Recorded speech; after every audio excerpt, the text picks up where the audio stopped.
Welcome back, everyone, to episode 2 of Shred White and Blue. Hopefully you've caught episode 1 with our CEO, Mr. Ryan Richard. In this episode, Brandon will actually be interviewing me about my background. Yes. And what brought Ryan and I together as partners in Shred America and all that good stuff. So looking forward to talking with Brandon and me being interviewed. So what's getting ready to happen? Here we go. Shred White and Blue, it's about to get weird. Yes, it is.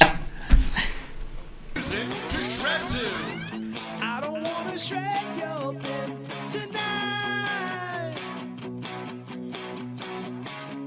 I don't want to shred your bed tonight.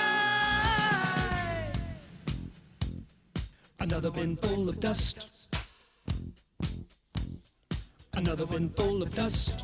And we're back. We are back. Hey, if you guys are wondering on that music, the intro music there, if you really want to hear more about that, It's catchy. just call our number at Shred America. Call Tyrone. Ask to be put on hold. And enjoy the show. I like it. Enjoy the show. That's Music to Shred 2 Volume 1. We will actually be going in the recording studio in October to Jason McCrae and I, where there's a nice state-of-the-art recording studio in Dallas. It makes it even weirder that I'm talking in a British accent when we're going to be recording in Dallas, Texas. But every time I will talk about recording, I have to go with a British accent. So, but we're going to do Volume 2 and 3. We'll have that in the can by the end of October. So enjoy the show. That doesn't make any sense. It does. So, hey, man, what's up? What's up, Talk to Ray? me. What's going on? You good? My boy. It's hot. It's hot as hell in Spartanburg, It's hot South in Carolina. her. It is. It is. So Hey, Kylie, bleep this out. It's hot as balls. it is. Yeah. It is. It's hot as it is. Yes. It's hot as bleep bleep in here. Yeah, right.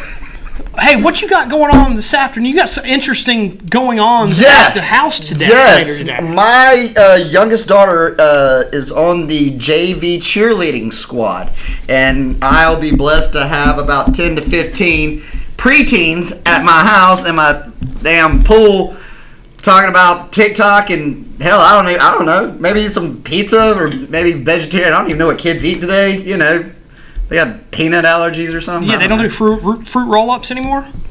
Man, I love And Dr. fruit. Pepper? I Fruit love roll-ups fruit. and Dr. Pepper.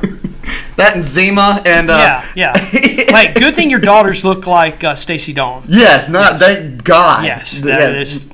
Stacey, I got a lot of blondies, and I live in the garage. Yes. Yes. So, With well, the good, dog. man. I'm Yeah, looking man. forward to hearing more about that Yep. in the next podcast. I want to like hear it. how that thing went. Yep. Okay. Yep, for sure. So, And hey, you're bringing out the white shirt today. yeah. Brings out the eyes and the gray salt hair? and pepper. Yeah, my frosting. You look distinguished. As Thank shit. you. Thank you. Well, I'm kind of a big deal. You guys are going to learn that in this episode that I'm kind of a big deal. But I do get my hair frosted. Yeah. So it's a lot of work that goes good into look. this. Yeah. So it's, I'm getting my hair done tomorrow. Yeah. I can't Mine, remember what time. the back of my hair slowly going down my back as Let me I see. age. Let me see. Yep. Still looking good. Yeah, yeah. Still a rug there, baby. Little bit. Yeah. So So- if the people at home may or may not be able to see this, we were blessed in the middle of August to have the air conditioner go out on us. So it's a little warm, a little Here in the toasty. studio. We're glistening here in the studio. Yeah, it is. It is quite hot today. So, but we're gonna get through. We're gonna it. make the best of it. We're gonna battle through it. We win. That's what we do. Yes. We win every single day at Shred America. Okay? So, hey, at this point in time, I'm going to kind of give the mic over to you. Yes, sir. And let's do our thing and tell everybody what we're going to do today. This is what we're going to do today. Ray Berry. So I'm going to... That's Barry. Yeah. Just so you know. Yeah, Okay. for the uninitiated. Mm-hmm. Yes. So we are going to get some feedback on Ray's journey from the small upbringings, not a small family. No. But a small upbringing from Spartanburg, South Carolina, where we're very close to here in Spartanburg, the upstate, and where you how you got to where you are now.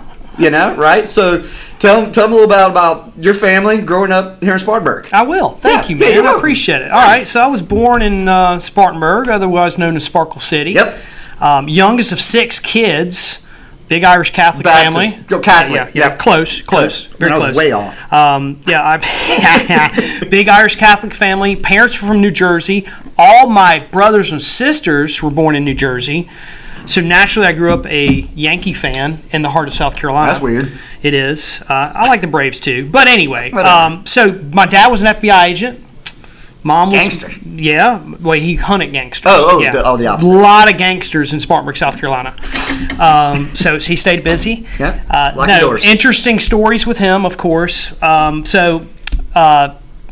to Spartanburg High School. Yep. Played baseball in high school. You were the center on the basketball team, I heard, and the starting quarterback. Is that true? Starting quarterback on the yard football, my backyard football team. Your backyard. In our neighborhood. Okay. In our neighborhood. Okay, starting cool. quarterback. So very pinpoint. I was probably the Joe Montana of the neighborhood. I heard that. Yeah. So you can go back and check old videos on MySpace. But so that and play baseball. And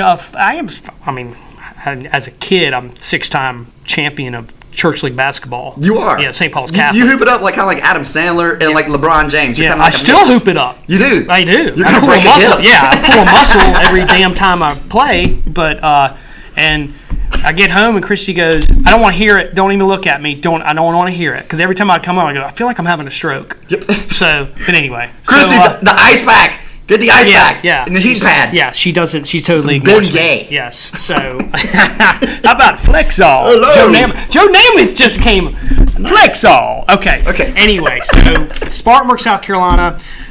Then Yes. I went to. You had big dreams. I did have big dreams. And you went to a very cool and prestigious institution here in South Carolina. You know, I don't think I ever told you why I chose the Citadel. I don't think I know this story. Well, there's a good reason. Yeah. So you went to Carolina, of course. The real Carolina, Yes, South Carolina yeah, Gamecocks. There's only one Carolina. Shout out. There's only one Carolina, and they're the Gamecocks in Columbia, South Carolina. And I was going to South Carolina until April of my senior year in high school. Really? I don't think I knew that. Yeah. So my dad said, "Hey, I just want to tell you that you can go anywhere you want to go, but the only school I'm paying for is the Citadel." So I was like, I might want to go visit the Citadel then. Check it. Yeah. It's in the beautiful city of Charleston, South Carolina. It is. I'm thinking, And- how hard can it be? Right. Plus, not only if this is true, your dad and your grandfather. No. My dad went to Seton Hall in New Jersey. Oh. My father-in-law is a Citadel graduate. Oh, gotcha. Christy's dad's a Citadel graduate. Gotcha. So no one in my family ever went to the Citadel before me. And word on the street, well, we're kind of blessed, is that your son, who just graduated from the Citadel, He did. Corey. and, where's he working now? He is right now. He's working for the fastest-growing shredding company in the country. Oh, he's in the office right beside you. Yeah. Yes, Shred America. Yes. Shout out to Corey Berry. He's part of your strategic sales team. Strategery. Yeah, Strategery here at Shred America. So yeah, he love recently it. graduated from the Citadel. But so when Dad told me that, I was like, I might want to go look at the Citadel. So I went and looked at the Citadel, and it did actually catch me. I mean, I think I saw myself there. I don't know. You guys have heard me say this before, but if you know anyone who's been to the Citadel and graduated from the Citadel, they all have at least one screw loose. So, and I do have at least one screw loose. So, but anyway, when you I was a Rhodes Scholar. What kind of road? Anyway, Slippery road. Yeah. So, when you go to visit a college, Kylie's done it recently. Shout out to our girl Kylie, who is our social media video audio She makes this happen. wizard. Yes, she makes this happen. So, but anyway, when you go visit a college, you just feel it when you're there.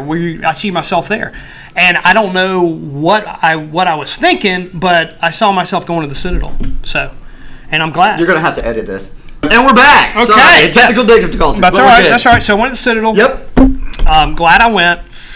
Embrace the suck. That's what I've you heard do it. there. I've heard that term. You challenge yourself. Yep. And the relationships you build at that place are second to none. The networking is second to none. And what I always tell people is this: the Citadel is a shitty place to be. Yeah. But a great place to be from. Outstanding. So I like it. Anyway, we'll leave it at that. Well, So it's that's good. Yada It's yada good. yada. I Yep. graduated from the Citadel in 1992. Word. So, more importantly, because inquiring minds want to know, I want to know is that did you go get into the shredding business right out of college?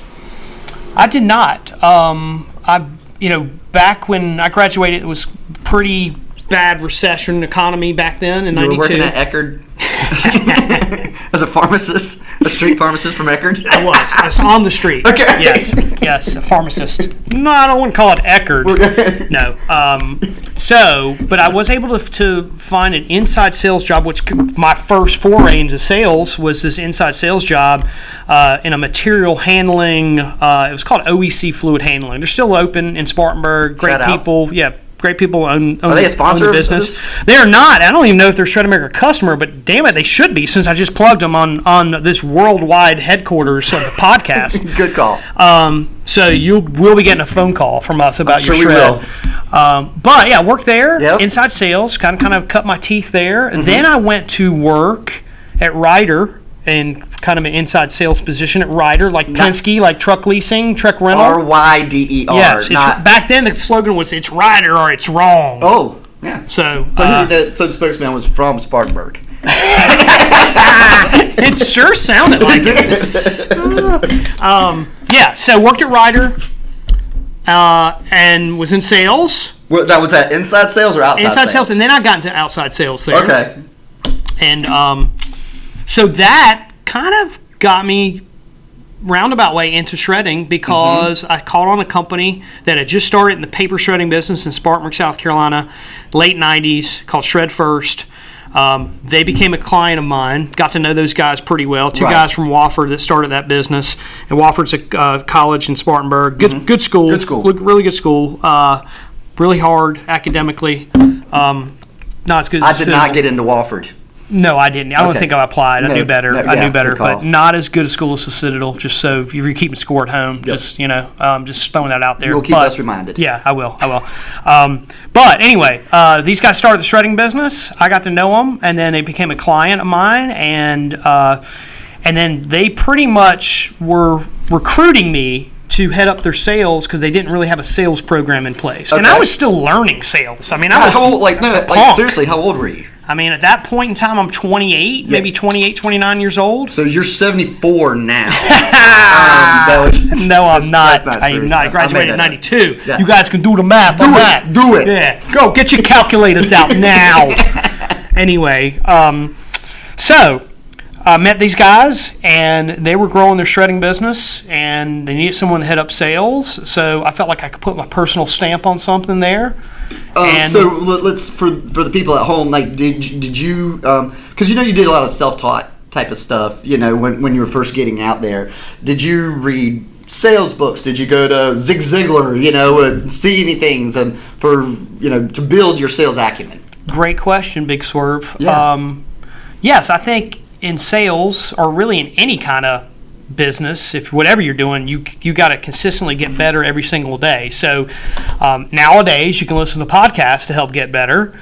It's a new world, baby. Yes, back in those days it was you go get a sales book and you make it a goal to read a sales book a month or a sales book a quarter or go to seminars, go hear Zig Ziglar speak or Jeffrey Gitomer or things like that, or take the Sandler sales training system. There you go. All that stuff is great stuff, but you got to do all of those things to get better. So I think I tell you what made me a better salesperson.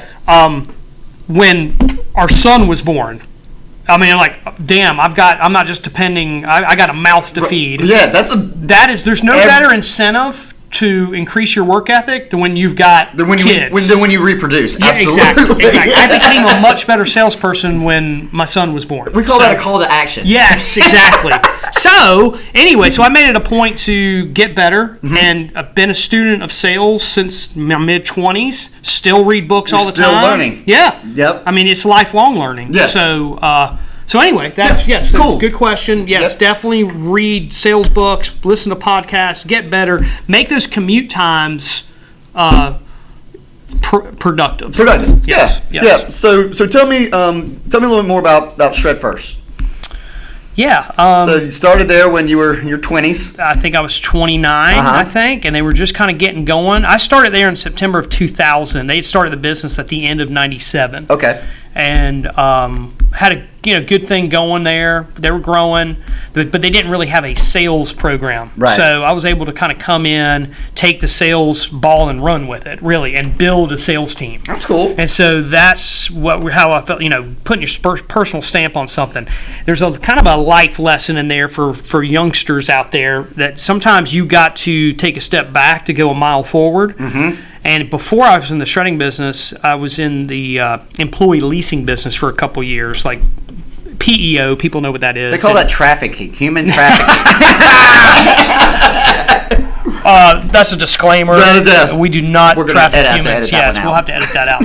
But no, it's like you tie into this company for HR, for workers' comp, healthcare. They do their payroll and all that stuff. So anyway, so getting back to this as far as Shred First goes, but I took a pay cut to go work at Shred First, right? Because I felt like I could put my personal stamp on something, and I was able to recoup that pay cut within a few months, just by doing, producing. So doing what you do best. So we built a sales team at Shred First. Now, inside sales or outside sales? Mostly outside back then. Back then, yeah. So we became one of the largest independently owned shredding companies, one of the fastest growing shredding companies back then. We made Inc. 500. Back then it was Inc. 500. Yep. 2 out of 3 years.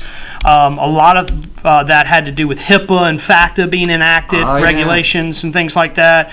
But back then, I had 10 by the time we sold in 2006, I had 10 outside salespeople and I think 1 inside salesperson. Oh, wow. That shows you how much the industry's changed. I mean, with technology and the way things are communicated now, it's unreal. Well, when people want to buy shredding services, they go online now. Yeah. They don't go to the Yellow Pages. Right. So, and 80% of your sales back then came from outreach. 80% of your sales nowadays probably come from inbound and marketing campaigns and sales campaigns and things like that, And well, as a side note, when COVID hit and we weren't doing a lot of the outside stuff, Zoom. Yeah. Zoom calls. Now we can communicate with people all over the world, but at least nationally with our with partners all the way from New York, California, Texas, wherever, and have those productive conversations. But because emails can get a little cryptic, but seeing a face-to-face, at least if it's just digitally. Well, everyone's inside sales now. Everyone is, whether they like it or not. So people if you're working not from home and all. if you're not utilizing technology to differentiate yourself, right, you're missing the boat. So even if you are an inside salesperson, don't just use the phone. Yeah, get out there. We're not going to go into all the detail and spill our secrets, but I mean, using Zoom and things like that is just a way to get some FaceTime with these folks. Yeah, we don't just have a face for radio. Some people do. That's correct. I don't know. No, but that's why we're filming this. Confidence. Confidence. Yeah, because we have a face for TV, baby.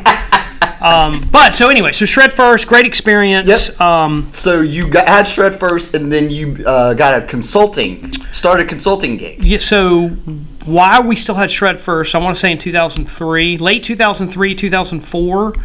At that point in time, there was a bunch of startups in the shredding industry back then. Okay. I mean, a bunch of startups. It was still a relatively young industry back then. And shredding industry kind of came out of the recycling industry first. Right. So the first ones that started back in the late 80s and 90s really came from out of recycling. Now in the 2000s, you had people just starting an on-site shredding company or a plant-based shredding company that did not come out of recycling. So it was a lot of startups. There really wasn't a program in place to help these startups start off on the right foot. So one of the principals at Shred First and myself, a guy, his name's Nick Wildrick. What up, Nick? Yeah.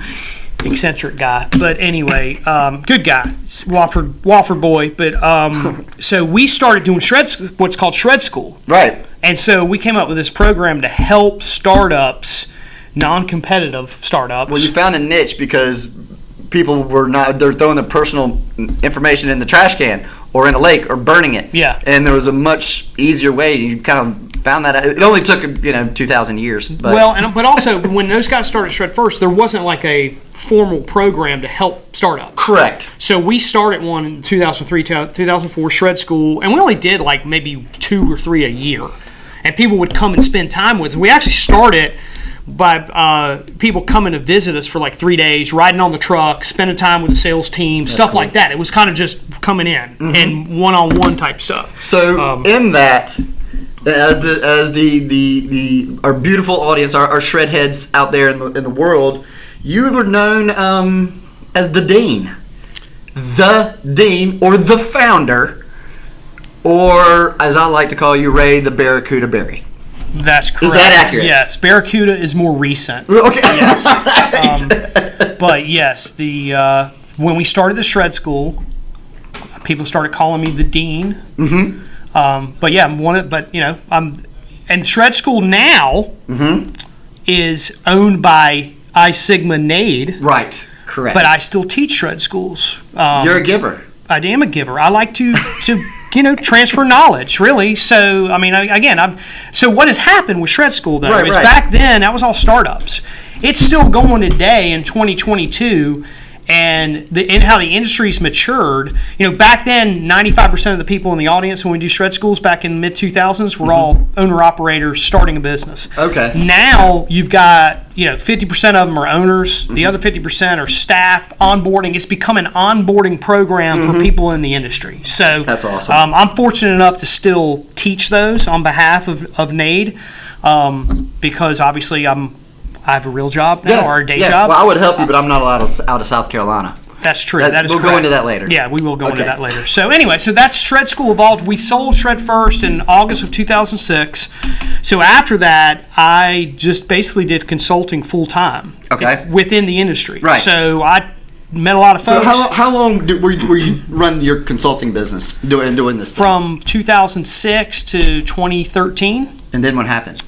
And then in 2013. 2013, I went to work for a large document management, information management company. Yep. And was the VP of sales for the whole eastern half of the country. Nice. I did a 1-year gig there because I just wanted. I didn't want to commit to a long-term situation there. I just wanted, but after the consulting, I felt the need to get back in the industry day to day. Yeah. So was that here in South Carolina? I was here in South Carolina, but they're headquartered out of California. Gotcha. But good company, but again, more of a corporate world, a big corporate type situation, so not culturally a fit. So they didn't go to the Citadel? They did not go to the Citadel. Oh, okay, that's okay. So, no, they did not. But good folks, you know what I mean? So, so when I shut down the consulting business, that's when I sold the Shred School, the rights to Shred School to NADE at the time. Now it's called I Sigma. Right. So continuing to do shred schools over the years is really what brought me to Shred America. Well, you being an industry veteran, you meet and know quite a few people around this beautiful nation of ours in the shredding business, and created. Some people call it networking. So tell me about that. Well, hey, you know what? The Shred School does create a network. It's a small industry. It's a great industry. People are willing to share information, things like that. It's been helpful to give back to people and help. And it's what's rewarding is you see someone like a Jay Burns at Crown Shredding in Winter Haven, Florida. Who was the second or third person ever to come through Shred School in 2003 when he started the business. He hadn't even got his first truck yet. And then you see now that he is the largest, one of the largest independents in the country, but definitely the largest independent in the state of Florida. He covers pretty much from Jacksonville all the way down to like Melbourne. Shout out to Jay Burns. Yeah, and we actually compete a little bit, but again, it's friendly. It's friendly competition and great guy. But it's rewarding to see somebody like that adopt some of the best practices that he's learned derived from different sources. People helping people. Yeah, I mean, he came to Shred School, and now he's got 15 trucks, been in business for 20 years. I love it. Has 40-something employees, so that's what's cool about it. So very cool. So anyway, so during one of these Shred schools, you had a fine young Marine attend with a broker of some sort who wanted to learn about the shredding business. That is correct. That's word on the street, man. That's what I heard. That is correct. He had me at hello. Tier, no. Which Dr. Evil will be back, I think, later today. Dr. Evil will get back in here later. Well, he'll be a guest later on this episode. But yes, I was doing a shred school in Chicago, October 2016, and there was a Marine in attendance who was just starting Carolina Shred, and he and I hit it off. Had a lot of in a professional way. Yes. He very similar sense of humor, but our business acumen was aligned. Yes, and we think strategically the same way, and we're big picture kind of guys and sales centric. So we've formed a good working business relationship, and where we actually would network with each other a good bit and bring business to each other. And then we got, not to get into a long diatribe about it, but we decided that we could definitely do some serious damage in a great way if we partnered up. And those talks kind of happened in July of 2018, and that's where the idea of Shred America was born. Because so we're referring to Ryan Richard. Ryan Richard, the guest in our first episode, by the way, our CEO, my business partner. And who originally started his business when he went to shred school to Carolina Shred, because it was called Carolina Shred, just serving the Carolinas at the time. That's correct. And then you and him got together and said, hey, let's do some cool shit. Well, so how it first started, we were talking about getting in the medical waste business together. Because I was, actually, I didn't know that. Yeah, so that's what we were talking about at first. It's like, let's try to maybe partner up. Because I had always wanted to get in the med waste business the past 5 years. Gotcha. And I didn't know a lot about it, so I wanted We'll have another podcast about the med waste. Yeah. So I didn't know much about it, so I would kind of meet with Ryan and talk about stuff, and then we'd meet for lunch once every couple months, and he would kind of ask me advice on the shredding business and stuff like that. So we just too much commonality. There's just we were thinking a lot of the same ways, and I had this idea of bringing a network of the best-in-class shredding providers in the country to be able to service national accounts. And he had the name of Shred America, kind of this idea, and we were like, well, why don't we just merge the two ideas and let's build the best damn shredding company that's ever been built. Ever. Yeah. With the best team ever assembled. Not changing something geographically, but an industry altering. Right. In a positive way. Exactly. In the way you're supposed to do business kind of way. Let's become a national alternative to those, like you say, the big box companies. Sure. And what we've done is we have our own locations around the country, as everyone probably is aware of, and then we have this network of owner-operated, best-in-class, NAID certified shredding companies around the country that are vested in their business. So hashtag winning. Yes, we win.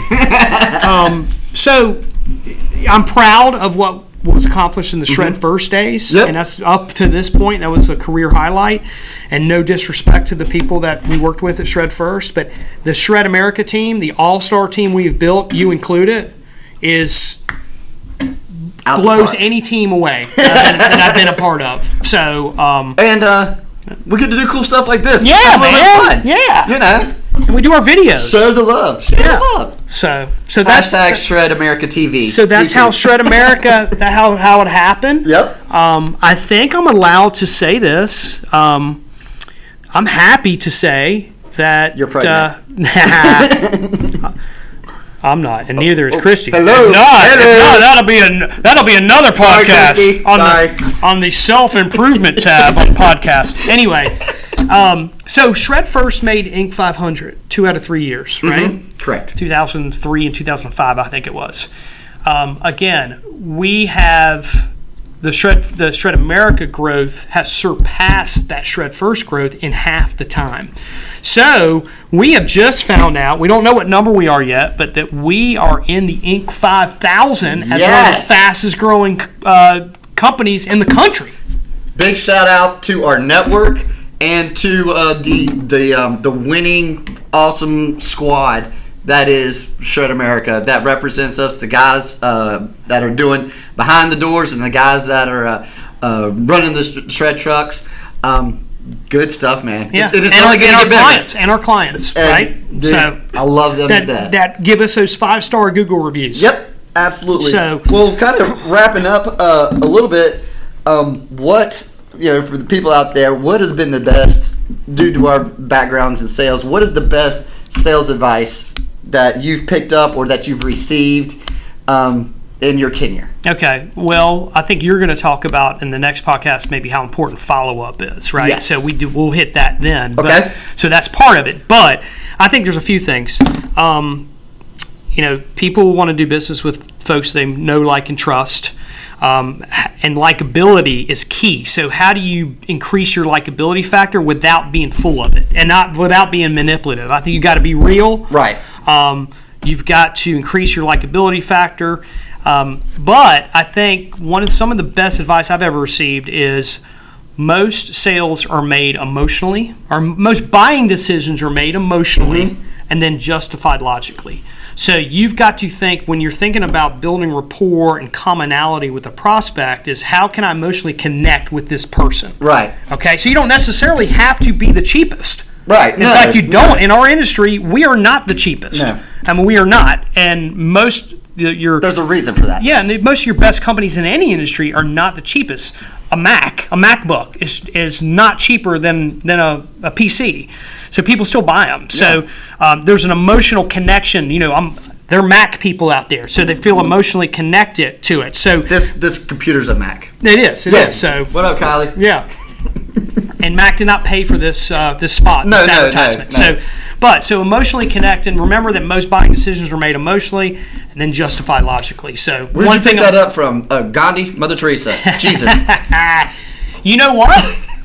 I think I might have been either from a Sandler sales system book that I read or a Gittimer book that I read. Nice. So, but Sandler's got some great stuff too, by the way, and Adam Sandler does too. Yeah. So when we have Corey on here on a podcast, my son, he does a great Adam Sandler impression. Nice. So we'll have him do a celebrity endorsement. Gotcha. We'll have a podcast for the some of our younger associates. Yes, the next generation. The next generation. Kylie included. Yes, we'll ma'am. be on that. We'll be on the other side of the camera for that one. Yeah. Making them laugh. Yeah. So that's kind of the sales lesson that I guess I've learned over the years. I love it, man. I love it. Well, dude, I love you, man. Hey, I love you too. I love you. I mean, in a very professional way. Okay, cool. That just got weird. Very sweaty. Don't get We're weird. both very sweaty right now. So, but yeah, man, we appreciate it. Let's tell the folks what they're going to expect kind of down the road. Well, the next episode, you guys are gonna find a little bit more about Brandon, how the name Big Swerve came about. You know it. And his sales background is very interesting. We'll have a celebrity endorsement at the end of that one as well. So stay tuned. And you know what? I think we have one right now, don't we? He's in the waiting room. Hey, is this microphone on? Dr. Evil, everybody. Hey, number 2. Your stock is rising, number 2. Throw me a freaking bone here. What am I supposed to say? Well, what do you think about Shred America? Show me the money, Mr. President. Shred America is taking over the world. Wow. What do you... One shred bin at a time. With lasers? Maybe lasers. Yeah. What else? Hot molten lava. Yeah. What do you think, man? Perhaps an Eggo waffle. Perhaps a Hot Pocket. Thanks, Dr. Evil. All right, that's good. Okay. Good. Appreciate the. Hey, we love our celebrity endorsements. Yes, you know what I mean? We'll keep them going. All right. Well, thanks, Big Swerve. All right, man. Let's keep it going, baby. Appreciate the love. We'll see you next time. On America. White and blue. First.